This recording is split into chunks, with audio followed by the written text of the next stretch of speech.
Hellenistic sculpture. The Hellenistic period covers 3 centuries. Its beginning is marked with the death of Alexander the Great in 323 before Christ and ends with the principality of Augustus 31 before Christ. Its birth is found in the roots of the monarchies founded by the officers of Alexander.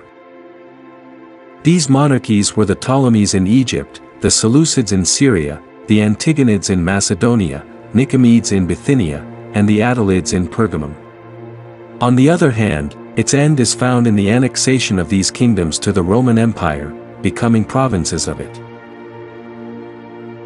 The setting of Hellenistic culture has broader horizons than those found in classical culture. There are no longer city-states, which had their own autonomy, but instead, there are extensive territorial units, some of which contain different peoples and languages. In this environment, Greek culture expands throughout Asia and Egypt, at the same time that it mixes with elements that transform it. The Hellenistic culture included not only the Greeks but also foreigners who spoke Greek. The causes of this Hellenization of other peoples were the Greek cities founded in the new territories. In the most important cities, great monuments of Greek character were erected, such as palaces, libraries, museums, academies, temples, and others. Both the courts and the houses of wealthy people were adorned with Greek art. In this way, they would later conquer Rome culturally. Athens, whose glory days had already passed, lost its political relevance. However, it was still admired for being the greatest exponent of Greek culture. The city came to have an importance of intellectual nature, and from there the 2 main philosophical schools of Hellenism were born, the Stoics and the Epicurean school.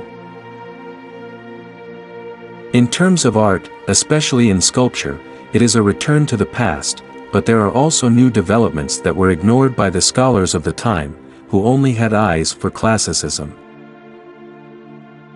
The Hellenistic sculpture is one of the most fundamental artistic aspects of the entire Alexandrian period.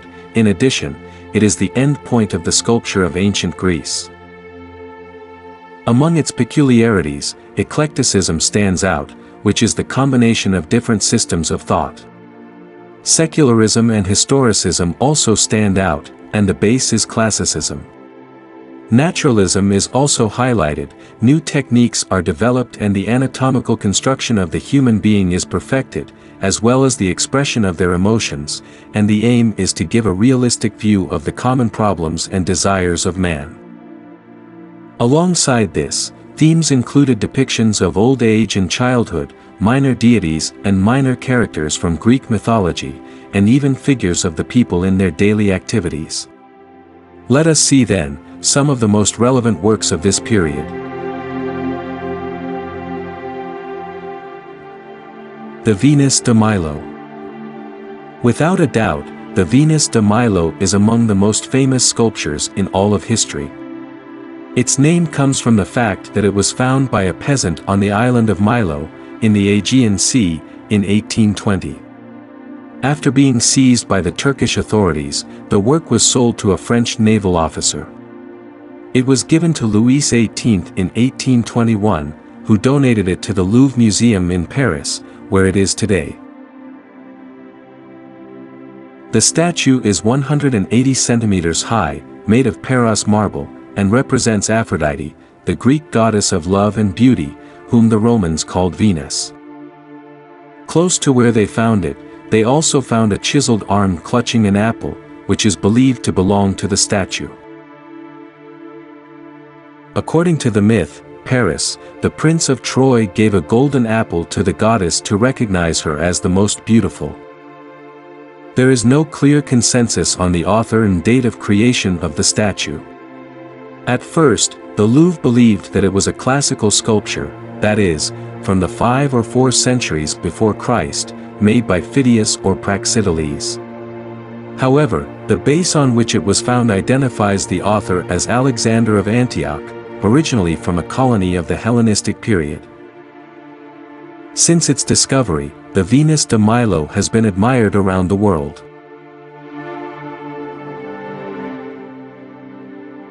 The Laocoön. Made by three artists from the same family, Agesander, Athenodoros, and Polydorus.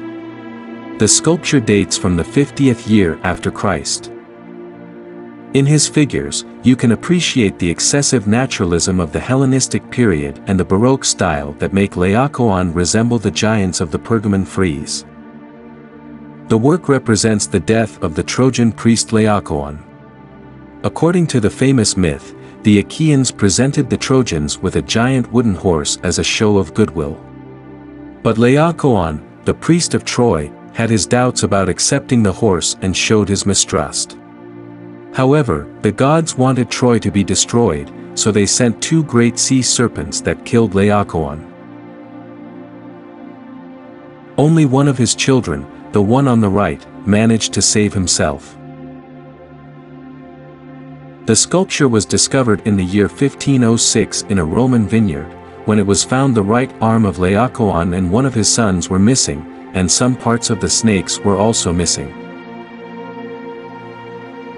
In fact, the famous painter and sculptor Michelangelo was one of those responsible for identifying the work, who also restored Laocoön's missing arm, although he was unable to put it on.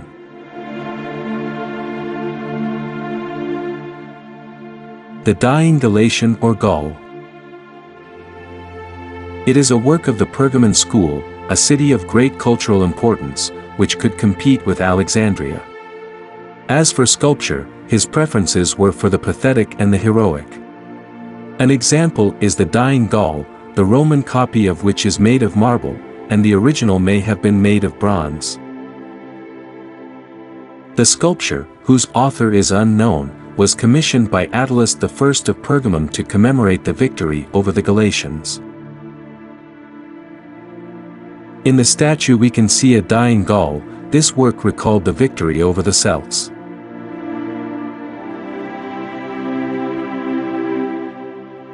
The Hellenistic period is considered to be the transition between the fall of the classical Greek period and the rise of Roman hegemony.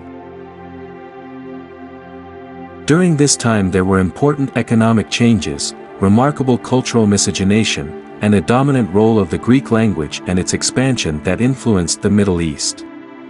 The fusion of these two cultures was absorbed by Rome, and later, they would be pillars of Western culture. Follow me to learn more about history and literature.